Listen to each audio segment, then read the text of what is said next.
Queria agradecer ao ministro Alexandre pelo gentil convite, aos amigos da Academia Brasileira de Direito do Trabalho pela oportunidade de estar aqui, ao Zé Maria, ao Carlos, enfim, a recepção. Enfim. Eu vou tentar desenvolver, então, esse tema relacionando economia e trabalho, né? Trazendo um pouco para essa discussão sobre o futuro. Né? E, para falar um pouco sobre o futuro, seria bom também pensar o passado, né? Ou seja, quais são as tendências do passado que estão sendo desconstruídas e que, de alguma maneira, desorganizam o nosso futuro, em especial no tocante à questão do trabalho e da economia, né? E eu costumo dizer para os meus alunos que a gente está vivendo um período muito peculiar, né?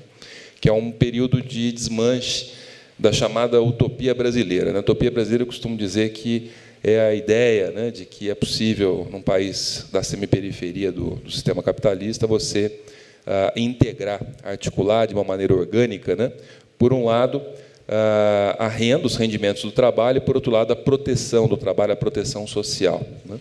Essa utopia, como vocês sabem muito melhor do que eu, ela foi estruturada, organizada em 43, com a promulgação da CLT, e ela baliza o nosso processo de industrialização. O processo de industrialização brasileiro é um processo de industrialização fortemente marcado por essa busca, né, por integrar, de um lado, rendimentos do trabalho, no caso, enfim, uma cidadania salarial, uma cidadania regulada, como costumava-se dizer no passado, né, que, entre outras coisas, garantisse uma certa proteção, o desenvolvimento de uma proteção do trabalho e, ao mesmo tempo, a formação propriamente de um mercado de consumo capaz de sustentar, por assim dizer, em alguma medida, o esforço de industrialização fordista do país, que, diga de passagem, foi um esforço excepcionalmente bem-sucedido, né? O Brasil representou, no pós-Segunda Guerra Mundial, um dos modelos mais exitosos de industrialização tardia que se tem notícia, né? O professor Peloso, a priscas eras, costumava dizer nas aulas dele que nós éramos um modelo de industrialização tão bem-sucedido que a Universidade Brasileira recebia missões chinesas na década de 70 e 80 para descobrir como que se fazia indústria. Não é? E hoje a China é a segunda potência do mundo e a gente está passando por um processo de desindustrialização muito precoce, porque não conseguimos propriamente integrar a sociedade numa economia de serviços capaz de oferecer oportunidade, renda, enfim, para todos, ou para a maioria da população. O fato é que nós vivemos hoje um momento de desconstrução dessa utopia, que é uma utopia real, ou seja, era uma utopia alcançável, o horizonte propriamente para a massa de trabalhadores, né, que se desloca para trabalhar na indústria, era um horizonte crível, vamos dizer assim, né? E esse horizonte crível se traduzia, evidentemente, em progressos, que são progressos marcantes, né? A urbanização representou um progresso nesse sentido, o aumento da renda, dos rendimentos do trabalho, né? Em alguma medida, a despeito de todas as dificuldades, né? O processo de industrialização, durante muito tempo, foi também marcado por uma diminuição da desigualdade de renda entre aqueles que vivem dos rendimentos do trabalho. Então, nós tivemos um processo de industrialização bem sucedido, que sustenta propriamente um projeto, por assim dizer, de cidadania includente e que, em grande medida, vertebra, por assim dizer, uma parte substantiva do Estado no país, não é? Ou seja, o Estado, a democracia brasileira sempre teve uma vinculação forte com os direitos sociais, com a busca, né, pela efetivação e pela ampliação de direitos sociais. O que nós estamos, na verdade, verificando nos dias que correm, né, enfim, é um desmanche, uma espécie de um desmantelamento dessa utopia com efeitos que são efeitos muito deletérios do ponto de vista dos interesses propriamente das classes subalternas, em especial de trabalhadores no país, em especial porque nós temos um relativo apagamento, por assim dizer, desse horizonte de ampliação de direitos, de proteção do trabalho e de ampliação de direitos trabalhistas, né? Nós tivemos recentemente, como vocês sabem muito melhor do que eu, reforma trabalhista, temos esse ano essa lei da liberdade econômica, enfim, e isso daí aponta ou acena, né, claramente para uma mudança de época, né? Então, se até recentemente o grande desafio, por exemplo, entre outras coisas, das políticas públicas, do crescimento econômico, era a formalização do trabalho e a geração de emprego e renda. Hoje em dia, o que nós temos é um pouco o contraponto disso, ou seja, um aumento exponencial da informalidade, da subocupação, do desemprego, do desalento. Se você soma isso tudo, você vai ter alguma coisa em torno de 30 milhões de pessoas hoje em dia que gostaria de estar trabalhando mais tempo, porque a renda que ofere do trabalho não é suficiente, ou está desalentado, ou está desempregado, ou está subocupado, ou está na informalidade, ou seja, você tem aí um desmanche desse horizonte de integração social. Isso é muito importante que a gente considere, né? E, evidentemente, que isso aponta para um futuro que é um futuro bastante nebuloso, né, em termos de cidadania salarial, cidadania regulada, em termos de integração, em termos daquilo que a gente poderia aproximar ou associar a um Estado social de direitos que, efetivamente, se responsabiliza, né, por um projeto de país capaz de integrar as classes e não de, vamos dizer assim, estimular um processo de competição e de mercantilização do trabalho, que, diga-se de passagem, é bastante inédito, ou seja, pelo menos no século XX para cá, o que nós percebíamos era um impulso por desmercantilizar o trabalho, e agora nós estamos percebendo um claro impulso pela mercantilização do trabalho, o que redefine um pouco o horizonte, né, da sociedade brasileira no tocante aí à questão dos direitos, né? E eu diria para vocês que essa desmercantilização do trabalho, enfim, que é substituída pela mercantilização, ocorre num momento que é um momento, do ponto de vista internacional, é um momento de enormes desafios para as economias que já passaram por essa transição e de maneira relativamente bem-sucedida, né, que é a transição para a sociedade de serviços, né, são as economias capitalistas maduras. É um desafio para eles, um desafio infinitamente maior para nós, numa sociedade, enfim, ainda muito desigual, uma sociedade que tem grandes déficits, né, a serem superados enfim, grandes desafios a serem vencidos, né? Por que isso? Porque, a rigor, os anos 90, quando você analisa e compara, né, você percebe que a novidade dos anos 90, do ponto de vista do trabalho, foi a entrada da China e da Índia, né, no mercado mundial, né, de trabalho, ou seja, como se reestruturasse, por assim dizer, o mercado de trabalho em escala mundial. Por quê? Pela escala. A escala conta, eles têm muitos trabalhadores, milhões e milhões e milhões de trabalhadores, e, quando entram no mercado mundial, eles forçaram propriamente aquilo que a gente poderia chamar, vamos dizer, de forçaram para baixo, né, a renda e o salário. E isso fez o salário do trabalhador. Isso fez com que muitas sociedades nacionais entrassem numa espécie de corrida ao fundo do poço do ponto de vista da proteção do trabalho para manter-se, né, competitiva no tocante aos investimentos internacionais, né? O Brasil fez isso, como muitas outras sociedades nacionais também o fizeram, né? Mas o resultado desse processo todo foi uma articulação entre, de um lado, uma globalização econômica apoiada sobre tecnologias, enfim, informacionais, que aceleram em grande medida, né, os ciclos de investimento de capital, e, por outro lado, um ciclo neoliberalizante que mercantiliza o trabalho, ou seja, tende a aproximar o trabalho a uma mercadoria como outra qualquer, né? Os sistemas jurídicos nacionais, em muitos países, compraram essa ideia de que era necessário reformar a sua legislação para praticamente alinhar as suas economias, os seus mercados de trabalho, reestruturar os seus mercados de trabalho para manter, enfim, uma certa competitividade, a atratividade, né, do ponto de vista dos fluxos de investimento internacionais.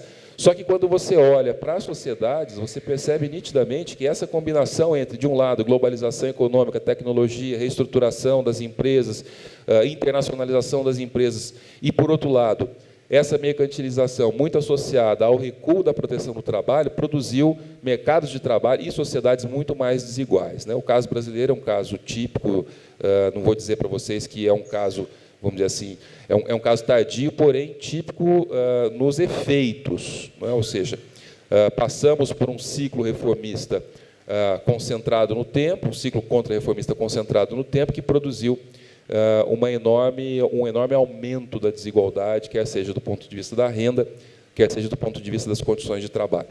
E as tendências que nós temos, né, quando se fala, por exemplo, em plataformização do trabalho, que é um pouco o que sintetiza, por assim dizer, esse conjunto de tendências no âmbito, né, das relações de emprego, é um pouco esse modelo, né, de desconstrução das formas de proteção associada à informalidade, o modelo do chamado empreendedorismo de si, né, o autoempreendedorismo, o modelo, vamos dizer assim, da mercantilização absoluta, que tem uma série de efeitos, né, que, do ponto de vista concreto, né, ou seja, das condições de emprego, tende a devastar o mercado de trabalho brasileiro. Por exemplo, longas jornadas, rendimentos muito baixos, né, adoecimento, sofrimento psíquico, angústia e sofrimento psíquico do trabalho.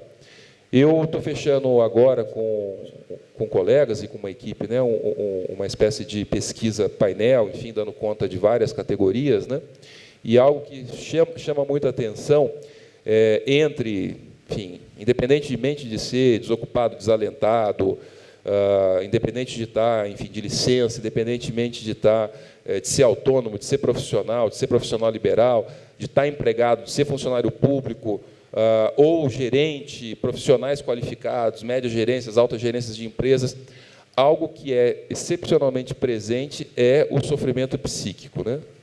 Devido, em especial, à questão da incerteza do mercado de trabalho, devido, em especial, a essa desregulação, ou seja, são trabalhadores, profissionais, gerentes, que não perderam as referências mais ou menos tradicionais, né, no âmbito das empresas, ou no âmbito, vamos dizer assim, dos seus pequenos negócios, pequenos empreendimentos, enfim, bicos, todo tipo de ocupação e de atividade, perde a referência. E o que chama mais atenção quando você entrevista, né, esses trabalhadores profissionais, enfim, é que não há propriamente na fala, né, quando se entra naquele item lá das estratégias defensivas, não há na fala a percepção de uma solução para o seu sofrimento psíquico que não passe pelo indivíduo, ou seja, eles simplesmente eliminaram, vamos dizer assim, do seu horizonte psíquico qualquer forma de, eu diria, enfrentar essa situação de aumento da incerteza na questão do mercado de trabalho, que seja coletiva, né? Então, não há no horizonte soluções, ou iniciativas, ou impulsos, ou inclinações, disposições sociais que passem pela mediação coletiva. Você não consegue mais identificar, por exemplo, a figura do sindicato na fala dessas pessoas, você não consegue mais identificar a figura de associações profissionais, associações de classe, você não consegue mais identificar na fala desses indivíduos, né, enfim, em condições, diga de passagem, muito heterogêneas, né? Eu estou aqui dando um dado bastante abrangente, não há propriamente nenhuma mediação que passe pela formação de atores coletivos, que é aquilo, efetivamente, que vertebrou, entre outras coisas, a construção dessa nossa utopia brasileira, ou seja, a cidadania salarial, o mínimo de regulação, o horizonte, né, da proteção, do fortalecimento do polo protetivo do trabalho, como horizonte de inserção social, como horizonte de integração social. Nada disso está presente. O que está presente, quando se fala em estratégia defensiva, é o fortalecimento do eu, né, vis-à-vis aí o aumento da competição no mercado, vis-à-vis esse modelo, vamos dizer assim, que vertebra a subjetividade como se fosse uma espécie de microempresa, e que, em resumo, né, quando você tenta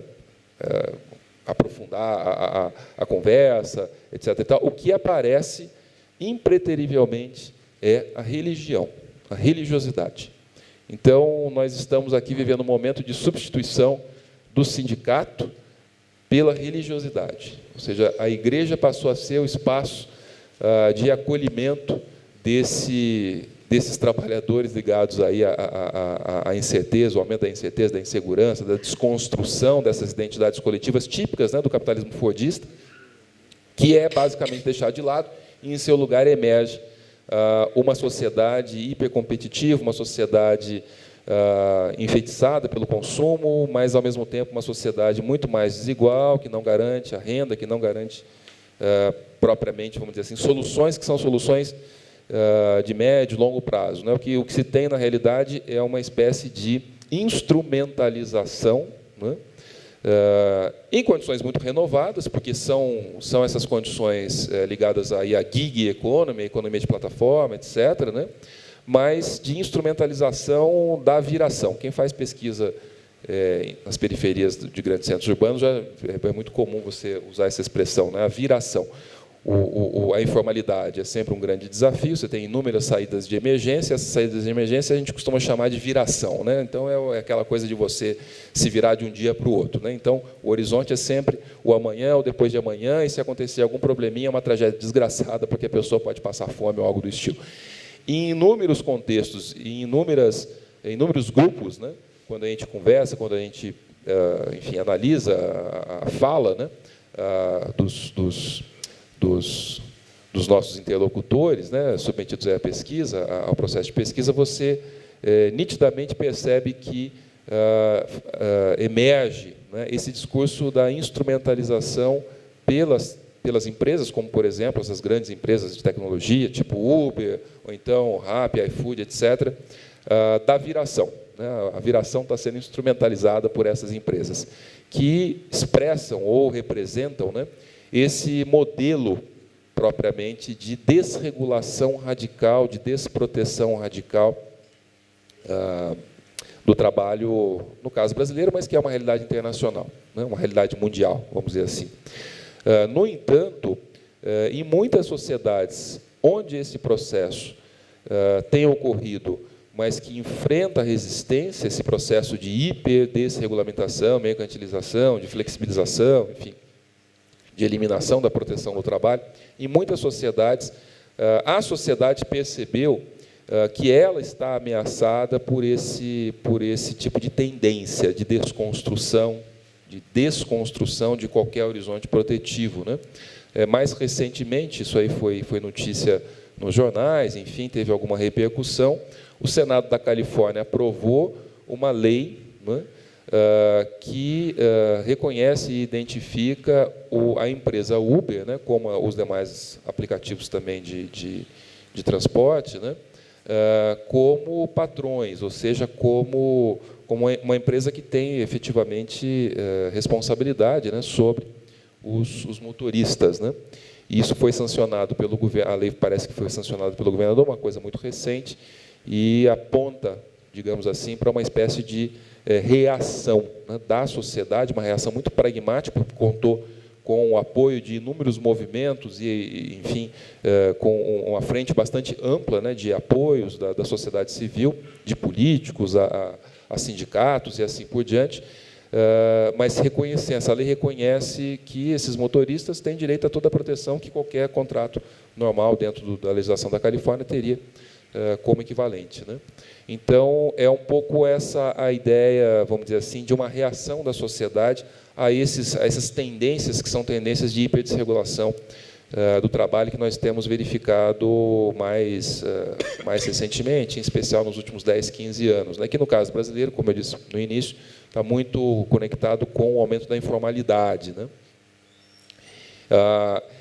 Enfim, me parece que essas são questões que, associadas aí às discussões mais específicas, né, sobre a reforma trabalhista, essa lei da liberdade econômica, enfim, que, na minha opinião, ataca a fiscalização do trabalho de maneira muito clara, inclusive apontando aí para um horizonte de mudança de paradigma do ponto de vista da regulação trabalhista, tem efeitos sobre a nossa sociedade. Né? Então, o recado que eu queria deixar, de uma maneira muito indicativa e esquemática, é esse. Depois ficaria super feliz se a gente tivesse condições de debater mais. Obrigado.